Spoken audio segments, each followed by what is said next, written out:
Sophocles has done something new. He's added more actors to the play.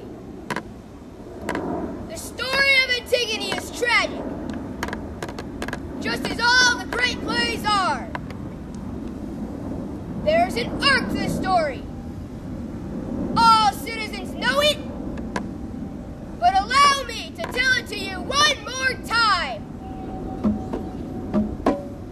Allow me to tell you the story of the family of Labdacus, of Laius, and of the greatest tragic figure we know, Oedipus Rex. Oedipus, king of Thebes, discovered through his own investigations that he had killed his father and married his mother Jocasta.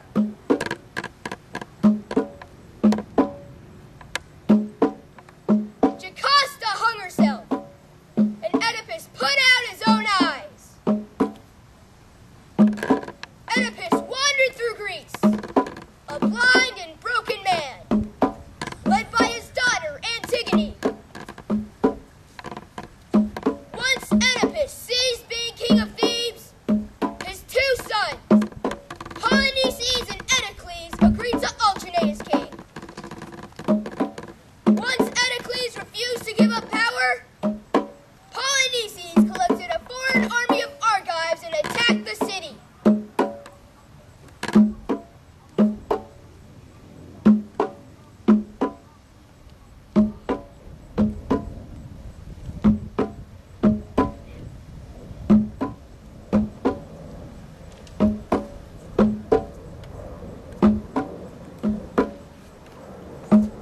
In the ensuing battle, the Thebans triumphed over the invading forces, and the two brothers killed each other, with Oedicles attacking the city, defending the city, and Polynices attacking it.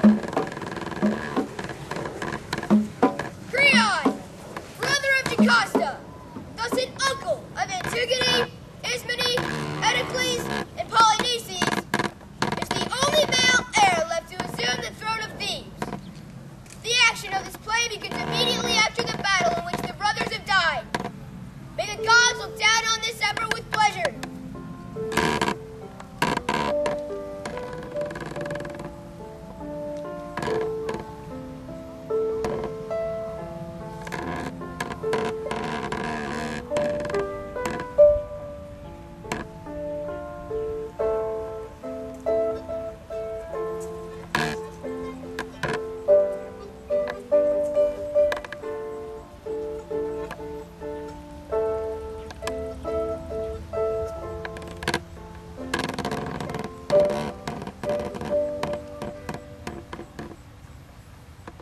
Now, dear Ismene, my own blood sister, do you have any sense of all the trouble Zeus keeps bringing upon the two of us as long as we're alive? All that misery of streams from Oedipus? There's no suffering, no shame, no ruin, not one dishonor that I have not seen in all the troubles you and I go through. What's this they're saying now? Something that our general has had proclaimed throughout the city. Do you know of it? Have you heard, or have you just missed the news? Dishonors which better fit our enemies are now being piled upon the ones we love. I've had no word at all, Antigone. Nothing good or bad about our family. Not since we two lost both our brothers, killed on the same day by a double blow. And since the Argive army just last night has gone away. I don't know anymore whether I'm lucky or face total ruin. I know that. That's why I brought you here, outside the gates, so only you can hear. What is it? The way you look makes it seem you're thinking of some dark and gloomy news. Look, what Creon's doing with their own two brothers, he's honoring one with a full funeral and treating the other one disgracefully. Oedicles, they say, will have a proper burial according to customary rites to win him honor with the dead below. But as for Polynices, who perished so miserably, an order has gone out throughout the city. That's what people say. He said no funeral lament, but to be unburied and unwept, a sweet treasure for the birds to look at. That's what the noble Creon has announced to you and to me. To me. And now he's going to state it clearly to those who have not heard. For Creon, this matter is really serious. Anyone who goes against the act will be stoned to death before the city.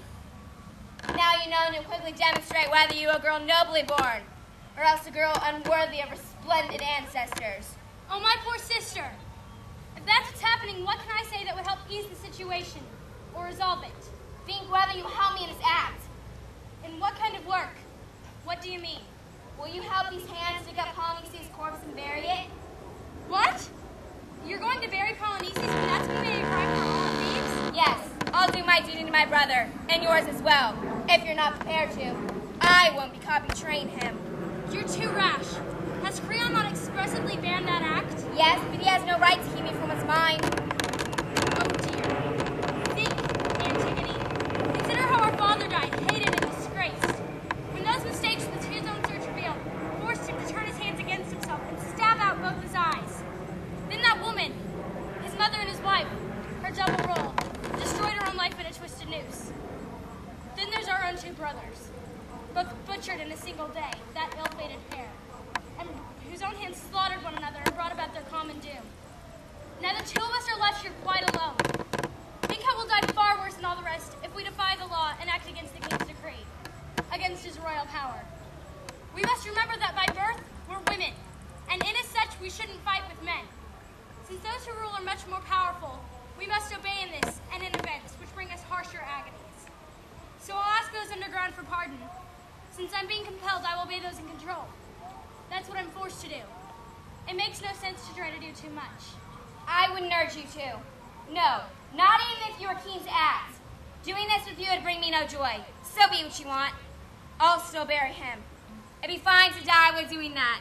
I'll lie there with the man I love, pure innocent for all my crime.